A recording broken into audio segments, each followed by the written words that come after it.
नमस्कार, हमारे खास कार्यक्रम में आप सभी का स्वागत है। मैं हूं आपके साथ गौरी शंकर। अजान पर शोर या कह लें अजान के जरिए जो सियासी आवाज बुलंद करने की कोशिश हो रही है, वो कोशिश सिर्फ महाराष्ट्र तक नहीं रही, वो कवायद महाराष्ट्र तक नहीं रही, या ये कह सकते हैं वो फिराक महाराष्ट्र तक नहीं रही, बल्कि उसकी गूंज यूपी तक, उसके बाद उत्तराखंड तक आ चुकी है। यानी कि अजान को लेकर अब उत्तराखंड में भी सियासत होने लगी और लोगों की मांग बढ़ रही है कि लाउड स्पीकर को उतार दिया जाए। लोगों की मांग पर बीजेपी की तरफ से सुर में सुर मिलाया जा रहा है। कांग्रेस कह रही है कि उत्तराखंड के अंदर बीजेपी के पास किसी तरह का कोई मुद्दा नहीं बचा हुआ है, इसलिए जनता को गुमराह करने की कोशिश हो रही है। धर्म के नाम पर खेल खेला जा रहा है।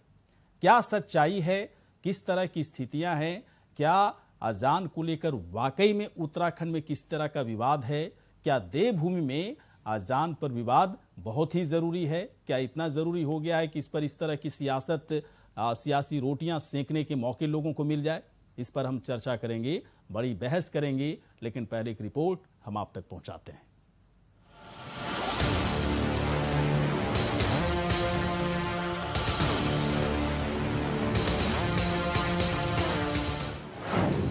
देवभूमि में अजान पर सियासी शोर,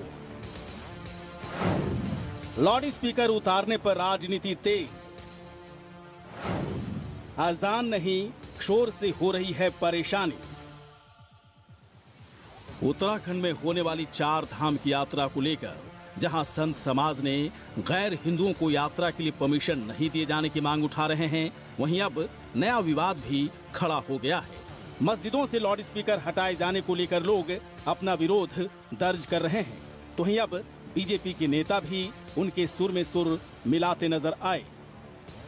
अगर कोई आपसे नफरत कर रहा है, किसी बात से वो आपसे प्रताड़ित समझ रहा है अपने आप को, और उसको लग रहा है कि इससे उसे तकलीफ हो रही है, तो इंसानियत के लिए कोई भी मजहब इंसानियत से बड़ा नहीं है। और इस्लाम में पड़ोसियों का हक दिया है, यार दोस्तों का हक दिया है। अगर कोई ये कह रहा है कि उसे अजान से तकलीफ हो रही है, तो मुसलमानों को खुद चाहिए वो अपनी अजानों की आवाज़ को कम कर लें जहाँ जहाँ दिक्कत हो रही है, या अपने लाउड स्पीकर्स को हटा दें, क्योंकि बिना उसके भी अजान दी जा सकती है, बिना लाउड स्पीकर के भी अजान हो सकती है, बिना उसके भी नमाज हो सकती है।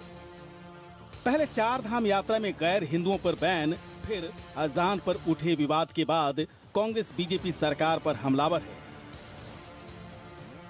कांग्रेस आरोप लगा रही है कि दरअसल बीजेपी सरकार के पास कोई मुद्दा अब नहीं है, इसलिए जनता को गुमराह करने के लिए धर्म का खेल खेल रही है।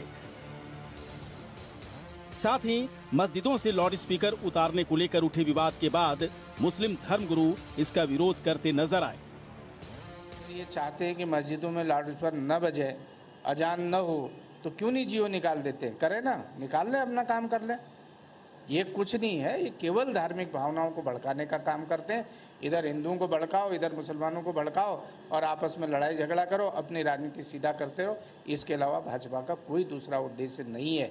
भारतीय जनता पार्टी और उनकी सरकार केवल मंदिर और मस्जिद के मुद्दे पर उलझ कर रह गई। ये माइक और लाउड स्पीकर जो लगाए गए थे महज है, वो देखिए एक आवाज़ के लिए लगाए गए हैं। अगर वाकई किसी ऊपर से कोई हिदायतनामा है, समझे हाई कोर्ट का या किसी भी कोर्ट का, कचहरी का, तो जो सरकार कहेगी उस पर अमल किया जाएगा। लेकिन वाकई अगर तकलीफ है किसी को, तो हम किसी को तकलीफ नहीं देना चाहते। लेकिन अगर तकलीफ नहीं और खामखा है, जिद्दी है, आपस में बहस है, तो हम उसकी आवाज़ भी कम कर सकते हैं, आवाज़ कम कर लेंगे। पहले 4 धाम यात्रा को लेकर संतों का सीएम को पत्र, और अब बीजेपी नेताओं का मस्जिद से लाउड स्पीकर हटाने का मामला राजनीति का मुद्दा जरूर बन गया है, जिसे भले ही आम आदमी को कोई फायदा हो या न हो, लेकिन नेताओं ने राजनीतिक रोटियां सेंकना जरूर शुरू कर दिया है। Saurabh Bhatia, India voice, Dehradun.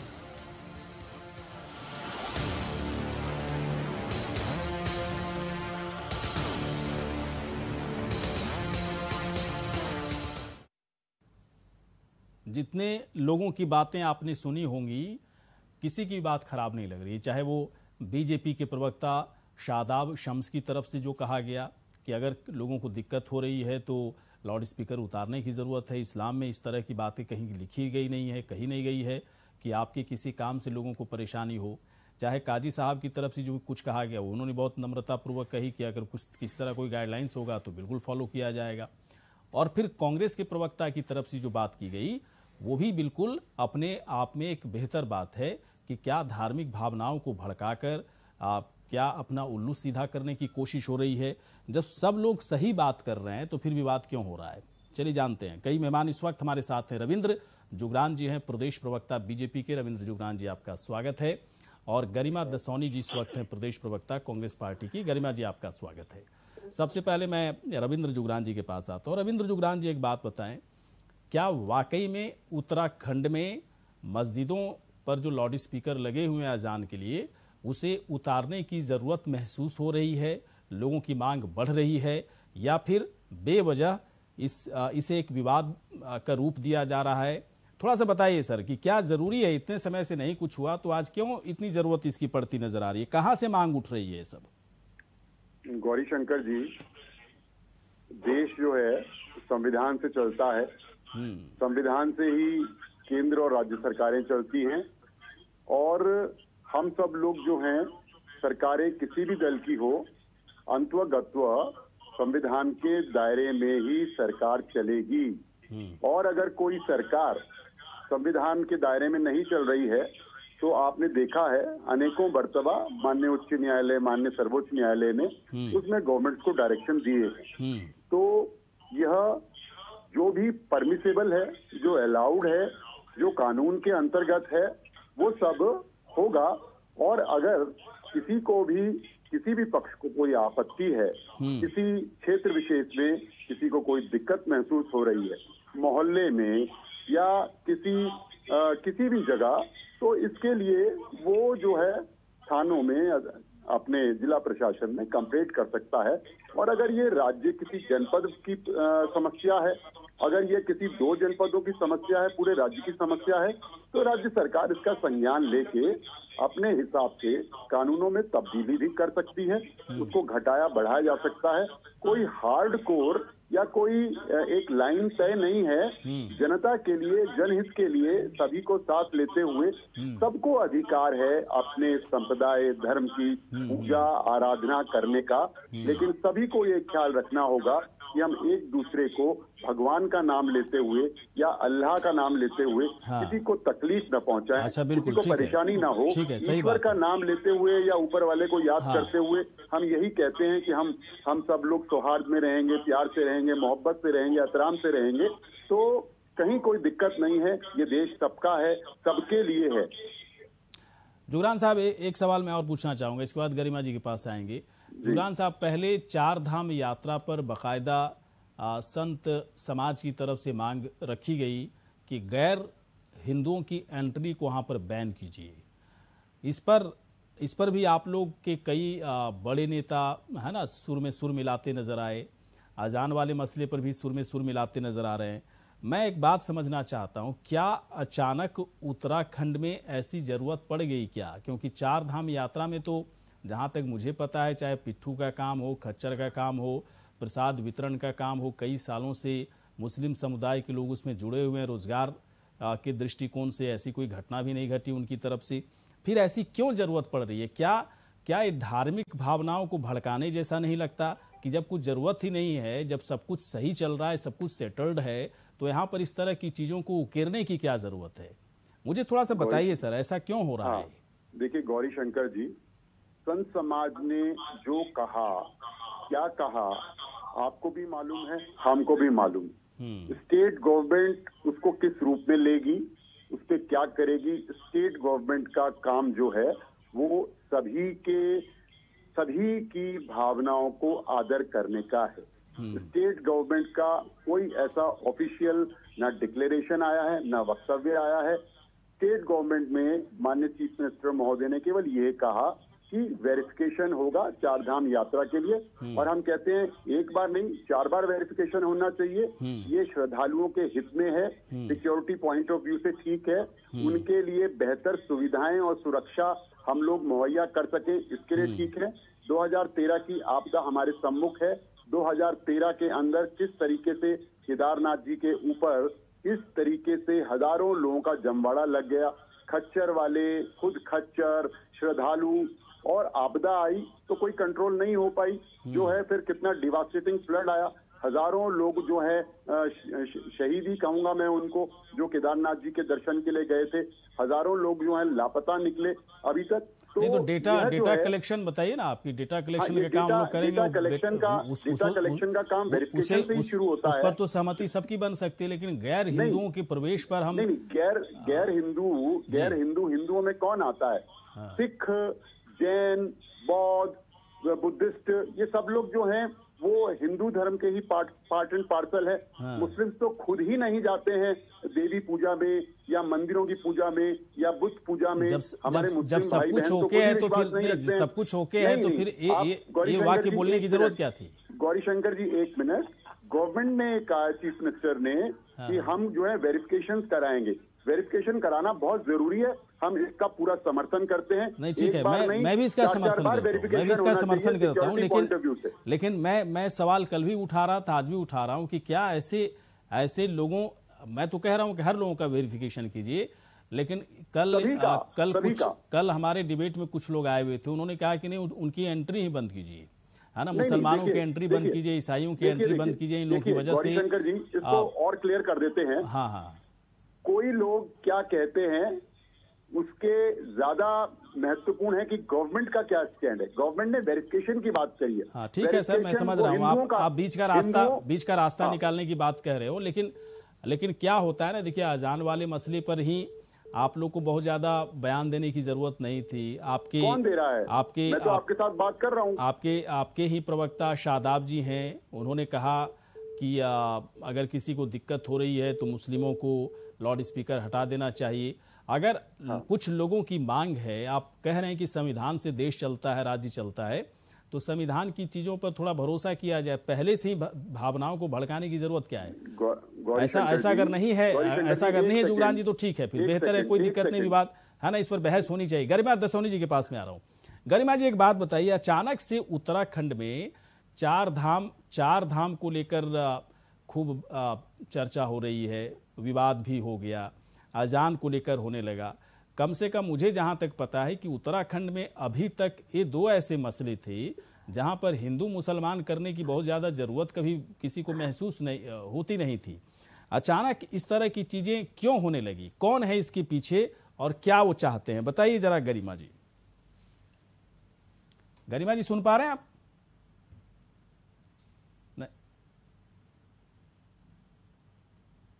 अच्छा, मैं थोड़ी देर के बाद आऊंगा गरिमा जी। चलिए, मैं रविंद्र जुगरान जी के पास से एक बार फिर से आता हूं। रविंद्र आनंद जी के पास मेरी आवाज जा रही है क्या? रविंद्र आनंद जी नहीं जा रही है, तो रविंद्र जुगरान जी के पास एक बार फिर से आते हैं। जुगरान साहब, एक बात बताइए, गवर्नमेंट का स्टैंड बहुत क्लियर होना चाहिए, है ना, जनता के बीच में बहुत क्लियर होना चाहिए। ऐसा ना हो कि आप कोई बयान दे दे, इसके बाद उस बयान में इतनी अस्पष्टता होती है, इतनी अशुद्धता होती है कि लोग कई तरह से उसके है ना मतलब निकालने शुरू कर देते हैं, क्या मतलब हुआ, नहीं मतलब हुआ। मुझे थोड़ा सा बताइए, चाहे वो चार धाम का मसला हो या फिर अजान पर जो विवाद हो रहा है, इस पर गवर्नमेंट का क्लियर कट स्टैंड क्या है, बता दीजिए सर इसको। देखिए, गवर्नमेंट का क्लियर कट स्टैंड ये है कि चार धाम यात्रा को सुलभ और सुरक्षित बनाने के लिए हमको वेरिफिकेशन कराना है। वो जो भी श्रद्धालु हो, किसी भी कम्युनिटी के हो, सबका वेरिफिकेशन कराना है। ये आवश्यक है, जरूरी है, हर लिहाज से जरूरी है। डाटा कलेक्शन होता है इससे। दूसरी बात, आपने अजान की बात कही, अगर किसी ब्लॉक में, किसी टाउन एरिया में, किसी नगर निगम में या किसी जनपद में किसी को आपत्ति है कि उनको लाउड स्पीकर से बहुत शोर होता है या मंदिर में बज रहे भजन कीर्तन से बहुत शोर उत्पन्न लगता है, तो वो डिस्ट्रिक्ट एडमिनिस्ट्रेशन को अप्रोच करके उसमें ढिलाई शिथिलता बरतने तो है, तो नियम तो बना हुआ है ना, तो फिर इस पे इतनी बातचीत क्यों हो रही है, मुझे समझ में। मैं गरिमा जी के पास आ रहा हूँ, आते हैं सर। गरिमा जी से, गरिमा मीडिया में दिखाना बंद कर दीजिए। गरिमा दसौनी के पास है। नहीं सर, हम लोग तो दिखाएंगे, मीडिया का काम है सर, हर चीज हम लोग दिखाएं। नहीं दिखाएंगे तो, अगर नहीं दिखाएंगे तो भी तो गलत हो गया ना, कि जनता की बात हम जनता के बीच में नहीं ले जा रहे हैं। गरिमा दसौनी जी, एक बात बताइए, सब कुछ तो ठीक चल रहा था उत्तराखंड में, चाहे चार धाम की यात्रा हो, है ना, कभी कुछ ऐसा मैंने भी नहीं सुना। जो हादसा हुआ वो तो है ना, उस हादसे का जो प्रारूप और उसका जो भी उसकी वजह है वो अलग तरीके की थी।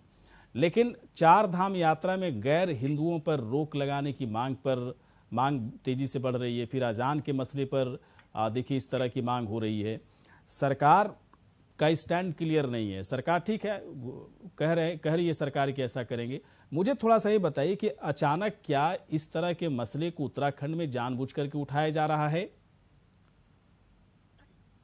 गौरी शंकर जी 13 मिनट हो चुके हैं, मुझे लगता है डिबेट को शुरू एक्चुअली आपसे संपर्क नहीं हो पा रहा था गरिमा दसोनी जी। नहीं तो मैं 5:09 तक आपके साथ बनी हुई थी और मैं एक बार आया था आपके पास, सवाल भी पूछा लेकिन आपकी आवाज आई नहीं। फिर मैं दोबारा चला गया उनके पास। 1 मिनट के लिए डिस्कनेक्ट हुई कि मैं वही बोल रही हूँ 13 मिनट का समय बीत चुका है और मुझे थोड़ा तफसील बोलिए। बहुत संवेदनशील मुद्दा है, बहुत गंभीर मुद्दा है और इसको जल्दबाजी में हम खीर को टेढ़ी नहीं कर सकते। वो गलत जाता है अगर आगे की जाए। उत्तराखंड प्रदेश है, देवभूमि तपोभूमि हमारे प्रदेश को कहा जाता है। कई हमारे वहाँ कई चर्च इस तरह से हैं कि जिसके लिए हम विश्व ख्याति प्राप्त हैं, विश्व में जाने जाते हैं। और मुख्यमंत्री जब यहाँ का है वो इंटरनेशनल मीडिया के लिए काफी ध्यान केंद्रित तो गौरी शंकर जी हमारे प्रदेश की रीढ़ समझी जाती है। धार्मिक पर्यटन के लिहाज से अगर हम देखें तो 13 से 15 लाख लोगों का रोजगार, जीवन यापन या उनके घर का चूल्हा जो है चार धाम यात्रा से चलता है। अब ऐसे में मुख्यमंत्री जो हैं वो पूरे प्रदेश के मुख्यमंत्री हैं। इस प्रदेश में कोई भी धर्म, कोई भी जाति, कोई भी समुदाय के लोग ऐसे हों, वो सबके मुख्यमंत्री हैं, वो सबके संरक्षक की भूमिका में है, पिता की भूमिका में है। ऐसे में मुख्यमंत्री एक दल विशेष की या एक वर्ग विशेष की या एक समुदाय, एक धर्म विशेष की बात करता है तो इससे शर्मनाक बात नहीं हो सकती। हमारा प्रदेश छोड़ दीजिए, हमारा देश जो है वो सर्वे भवन्तु सुखिनः कहता है, सर्वे सन्तु रामया सर्वे भद्राणि पश्यन्तु। तो सीएम धामी कहाँ कुछ कह रहे हैं? अब आप देखिए सर्वधर्म हमारी विचारधारा है, हमारा प्रियम्बल देखिए संविधान का। बहुत अच्छी बात कही जुगरान जी ने, संविधान से चलती है सरकारें और जो सरकारें संविधान से नहीं चलती वो कुशासन की सरकारें होती हैं, उनको फिर मुझे लगता है कि मान्यता ही प्राप्त नहीं होनी चाहिए। अब संविधान के प्रियम्बल में लिखा है कि हम एक बड़े लोकतंत्र हैं, हम एक सर्वधर्म संभाव वाले देश हैं, अनेकता में एकता वाले देश हैं, गंगा जमुनी हमारी तहजीब है। ऐसे में जब मुख्यमंत्री जाति सूचक और धर्म सूचक शब्दों का प्रयोग करेंगे, धर्म गुरु ने भी नहीं मांग दी है। मैं इसको भी खारिज करती हूँ जो आपने अभी कहा कि जो चार धाम के पंडा पुरोहित समाज है उन्होंने इनसे मांग की है। पहली बात तो ये पंडा पुरोहित समाज ने देवी उसको खारिज करने में, और अब ये मांग उन्होंने अगर वो शनिवार को रखे हैं तो इतवार को मुख्यमंत्री का बयान आ जाता है कि इसकी वेरिफिकेशन होगा। वेरिफिकेशन करिए, बिल्कुल कोई अप्रिय घटना नहीं होनी चाहिए।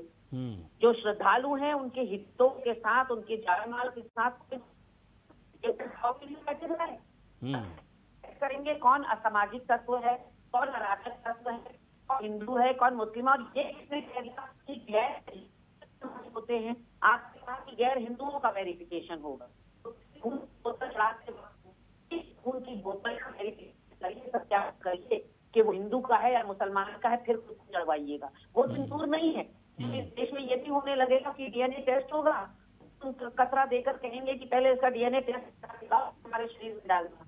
ये सिचुएशन की जो आज करनी पड़ रही है, तय तो ये लॉ एंड ऑर्डर का मामला है गौरी शंकर जी, ये कानून व्यवस्था का मामला है, ये जाति पर धर्म का मामला है ही नहीं। और अजान वाले मसले पे जानना चाह रहा था आपसे। मैं आ रही हूँ उस पर भी। तो ये पहले तो कानून व्यवस्था का मामला है, उसको आपको मजबूत करना चाहिए। और जहाँ तक वेरिफिकेशन होना चाहिए, आपको बताइए पौराणिक काल से आदिकाल से यात्रा जा रही हो, आज आपके रेजिम में ही वेरिफिकेशन की जरूरत आन पड़ी है। क्यों आपने इतना जहर फैला दिया है समाज में कि आज आपको ही डर लगने दिया है, आप ही नर्वस हो रहे हैं आज की कोई अप्रिय घटना हमसे सुनानी। और जो 2013 आपदा वो दैवीय आपदा है, आपदा नहीं थी, उस पर किसी का जोर नहीं था। श्रद्धालु थे, दैट डजंट मैटर, वो मैटर ऑफ कंसर्न है ही नहीं। वो तो इतना विहंगम है, इतना विभत्स तो था जो आया पानी का सहरा, तो ऐसे में आप किसी को नहीं बता वो चीजों को बिल्कुल गलत तुलना कर रहे हैं। एक दैवीय आपदा को आप वेरिफिकेशन या चारधाम यात्रा से तुलना कर रहे हैं। नहीं, वो डेटा कलेक्शन की बात को कर रहे थे जुगरान साहब, मुझे लग रहा है उसमें किसी को दिक्कत नहीं है, और गवर्नमेंट का स्टैंड भी क्लियर कर रहे थे। मैं थोड़ा अजान वाले मसले पे जानना चाह रहा था, अजान को लेकर क्या गरिमा जी, अजान को लेकर के जो विवाद अभी शुरू हुआ है, इसकी जरूरत है क्या उत्तराखंड में? जो अजान को लेकर विवाद करा जा रहा है एक सुनियोजित षड्यंत्र है। हम बार बार इस बात को कहते हैं कि भाजपा ट्रैप में ले रही है, डिवाइड एंड रूल कर रही है, फूट करो और राज करो की राजनीति कर रही है, वोट बैंक की राजनीति कर रही है, सत्ता लौलुपता की राजनीति कर रही है, धर्म की राजनीति कर रही है। इसलिए क्योंकि अजान को लेकर कोई विवाद है ही नहीं, वो भी उत्तराखंड जैसे राज्य में तो बिल्कुल नहीं है। यहाँ हम कोई यार्ड अगर आजाद के लिए है तो यार्ड हर धर्म और जाति के लोगों के लिए होना चाहिए, याद रखिएगा। क्या आपको सुनाई नहीं पड़ता कितनी जोर जोर से भागवत गीता का पाठ हो रहा होता है, रामायण का पाठ हो रहा होता है, लोग अपने घरों में तो कथाएं कराए होते हैं, वो माइक पे कर रहे होते हैं, पार्टी चल रही होती है, शादियां और डीजे बज रहे होते हैं, तो किसी के कान नहीं दुख रहे। लेकिन प्रभु का नाम कोई ले रहा है तो उससे आपके कान दुख रहे हैं। तो ये संकुचित और संकीर्ण मानसिकता का परिचायक है, उससे ज्यादा और कुछ नहीं है। और जिस धर्मगुरु की आप बात कर रहे हैं कि उनकी आड़ लेकर ये चार धाम का बयान मुख्यमंत्री ने दिया, पहले तो मैं कहना चाहती हूँ मुख्यमंत्री ने को डिमोट कर दिया है। चलिए ठीक है, गलत बयानबाजी, अपरिपक्व बयानबाजी की है। आज डिबेट में तमाम लोग है ना थोड़े वक्त पर जुड़े हैं, तो मैं चाह रहा हूँ कि रविंद्र सिंह आनंद जी से बात हो जाए। धार्मिक गुरु भाईचारे का संदेश देते हैं, प्रेम का संदेश देते हैं, सौहार्द का संदेश देते हैं, समाज को एकजुट करने का संदेश देते हैं। चलिए ठीक है, मैं आता हूँ प्रदेश प्रवक्ता रविंद्र आनंद के पास आता। रविंद्र आनंद जी, एक बात बताइए, आपकी राजनीतिक पार्टी आम आदमी पार्टी उत्तराखंड में नहीं है, क्या आप लोगों को दिखता है वहां पर उत्तराखंड में कि अजान को लेकर कोई समाज में विवाद है, या फिर चार धाम यात्रा को लेकर बहुत ज़्यादा नहीं सख्ती होनी चाहिए, मैं भी मानता हूं, लेकिन अलग तरह के नियम कायदे बनाने की ज़रूरत है कि गैर हिंदुओं को प्रवेश देना ठीक नहीं है? थोड़ा सा बताइए, आप लोग की पार्टी को ये सब चीज़ें अनुभव तो हुआ होगा ना पिछले 1-2 साल के अंदर, किसकी ज़रूरत है क्या वहाँ पर? देखिए गौरीशंकर जी, सबसे पहले तो मैं ये कहना चाहूँगा कि मैं एक हिंदुस्तानी हूँ, भारतवासी हूँ, हिंदू भी हूँ, और मुझे कभी ऐसा महसूस नहीं हुआ ना पार्टी के स्तर से और ना मेरे पर्सनल स्तर से कि कहीं भी हमारे पड़ोस में जागरण भी होते हैं, हमारे पड़ोस में अजान भी होती है, बहुत अच्छी है, भगवान का नाम लिया जा रहा है। और देखिए हम हमेशा से कहते रहे हैं, क्या एक मिनट रविंद्र, क्या आप चाहते हैं कि लाउड स्पीकर ना उतरे मस्जिद के ऊपर से? आप ये चाहते हैं? देखिए मैं आ रहा हूँ, मैं ये कह रहा हूँ, गरिमा जी ने कह दिया कि नहीं, लाउड स्पीकर उतारने की जरूरत नहीं है। नहीं, मैंने बिल्कुल नहीं कहा। गौरीशंकर जी ये बात मत करिए। देखिए मैंने कहा जो यार्ड स्टिक है वो सारे धर्मों के लिए एक समान होना चाहिए। अगर मंदिरों का मस्जिदों का उतरेगा तो फिर सबका उतरेगा। बोलिए रविंद्र, चलिए ठीक है, बोलिए रविंद्र जी, बोलिए। अब गरिमा जी का भी स्टैंड क्लियर हो गया, अब रविंद्र जुगरान जी का भी हो गया, आप बोलिए। This is not acceptable. देखिए ऐसा है मेरे बयान को पेश कर रहे हैं। नहीं गरिमा जी, मुझे ऐसा लगा आप जिस तरीके से बोल रही थी तो मुझे लगा कि मस्जिदों से लाउड स्पीकर उतारने की जरूरत नहीं है। मैंने बिल्कुल नहीं कहा, मैंने एक ही लाइन कही कि yard stick should be same for everyone. ठीक है, मैं समझ गया। मापदंड है वो सबके लिए बराबर होने चाहिए। सबके लिए बराबर मापदंड हो कि अगर उतरे तो सबका उतरे। चलिए आप बताइए रविंद्र जी, अपनी बात रखिए। देखिए ऐसा है कि देखिए हमें इसकी ना तह पर जाना होगा, और तय ये है कि भारतीय जनता पार्टी ये धर्म विशेष की राजनीति कर रही है। मुझे लगता है कि हम इस मुद्दे पर बहस कर ही क्यों रहे हैं, जो व्यवस्था सैकड़ों सालों से चली आ रही है, मंदिरों पर लाउड स्पीकर हैं, गुरुद्वारों पर लाउड स्पीकर हैं, मस्जिदों पे लाउड स्पीकर हैं, ये कोई व्यवस्था आज नहीं लगी, ये व्यवस्था कोई भाजपा के आने से नहीं लगी, ये व्यवस्था सैकड़ों साल पुरानी है। और अगर इस व्यवस्था पर कोई प्रश्न चिन्ह लगा रहा है या कोई धर्म की आड़ लेकर के अलग तरह की राजनीति को करना चाहता है तो उसका नाम है भारतीय जनता पार्टी। देखिए काम की बात करें, विकास की बात करें, आपके पास पहाड़ में आज कितने स्कूल बचे हैं, आपके पास पहाड़ में आज कितने हॉस्पिटल बचे हैं, इस पर बात करें, ना कि मंदिरों और मस्जिदों के घंटों पर बात की जाए या उनके लाउड स्पीकरों पर बात की जाए, बहुत ही शर्म का विषय है। मैं रविंद्र जुगरान जी से पर्सनली भी इस बात को कहना चाहूंगा, क्योंकि बहुत जुगरान साहब मैं आ रहा हूँ, जुगरान साहब के पास ही मैं आ रहा हूँ, थोड़ा समय। हाँ मैं समझ गया सर, आप आम आदमी पार्टी का स्टैंड समझ में आ गया। रविंद्र जुगरान जी अब बताइए सर, बैठना पड़ रहा है। अब आप बताइए, 1 मिनट का टाइम है सर, इसके बाद शो को खत्म करेंगे, 1 मिनट में बोलिएगा। अब आप थोड़ा बताइए कि गरिमा दसौनी जो कह रही हैं, रविंद्र जी जो कह रहे हैं, अब 2 बड़ी राजनीतिक पार्टी उत्तराखंड में, वो तो कई सारी चीजों के खिलाफ है, आपकी राजनीति पर सवाल उठाया जा रहा है कि इसकी जरूरत क्यों पड़ गई उत्तराखंड में। क्या मुझे क्लियर कीजिए कि क्या मस्जिदों के ऊपर से लाउड स्पीकर को हटाने की मुहिम बीजेपी की तरफ से शुरू की जाएगी क्या, बताइए।